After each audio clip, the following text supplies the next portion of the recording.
boîte de mastic, une copie de vase Ming, 3 roses baccarat.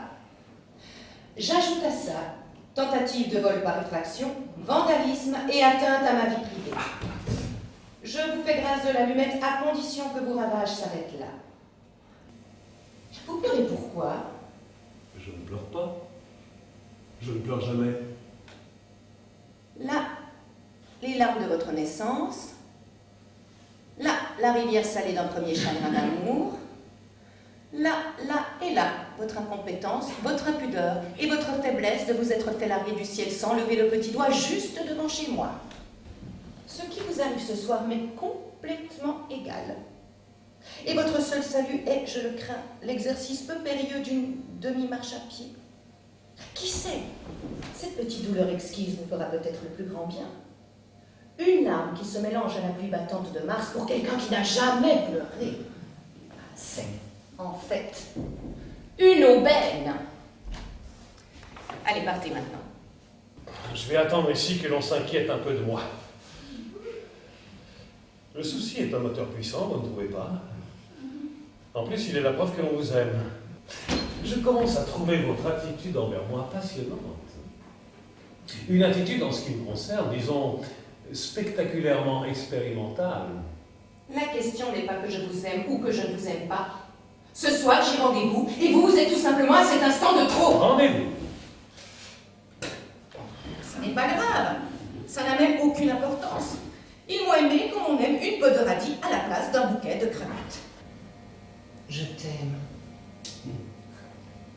Qui dit je t'aime? Quand le nombril se colle à celui de l'autre comme l'huile embrasse le vinaigre dans une sauce à salade de museau de bœuf? Quand les mots transparents se font l'amour en braille? Qui dit je t'aime? Votre bouche? La bouche ne dit jamais je t'aime. Elle crache sa grammaire comme un enfant joue à cracher des noyaux de cerises. Et les lèvres, selon les mots, rougissent ou deviennent pâles. C'est pour ça que les femmes se les maquillent. Le cœur ne sait pas dire je t'aime.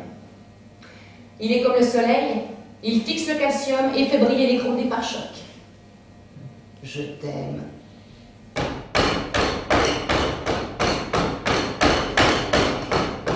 C'est un jeu d'enfant. Rien ne vaut l'action pour vous, je crois, Pierre. C'est une bonne idée, c'est ça. Ah, je crois qu'à Noël, je vais essayer ce système.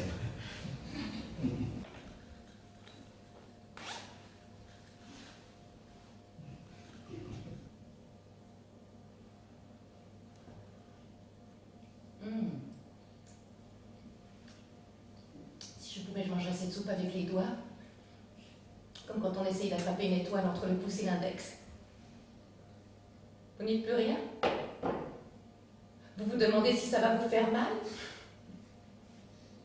Pierre Goutte, vous êtes à 2 doigts de vivre la mue extraordinaire de l'antique urtica devenu légume délicieux par simple manipulation thermique.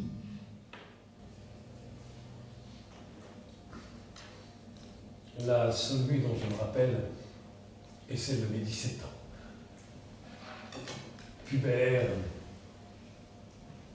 boutonneux, et une voix d'une tessiture capricieuse qui faisait penser à l'appel sacré du muezzin.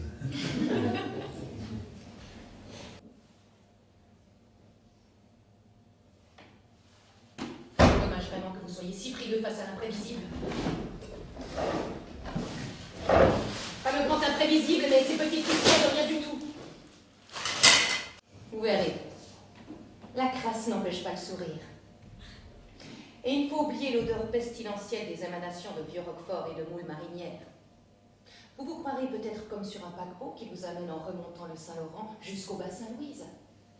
Surtout, habillé comme ça. Elle est vraiment grasse, la banquette, Zoé.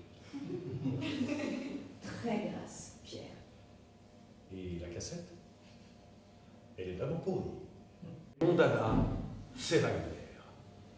Parce qu'il parle des sentiments à grands coups de timbale et de notre impossible à attraper. Ces 3 notes nostalgiques, vous ne les aimez pas parce qu'elles vous font peur. Je suis seule, lucide et froide comme une chaise en plastique en hiver. Qui de nous deux a raison ce soir? Vous? Dans un bonheur perdu? Moi? Qui n'ai jamais connu ce bonheur de peur de le perdre? Vous auriez trouvé l'interrupteur? Oui, du premier coup. Vous auriez vu la lune? Oui, je crois que oui. Vous auriez réussi à ouvrir le petit coffret? D'un coup d'ongle, si j'avais su ce qu'il contenait. Vous êtes un drôle de type. Je n'ai jamais aimé personne.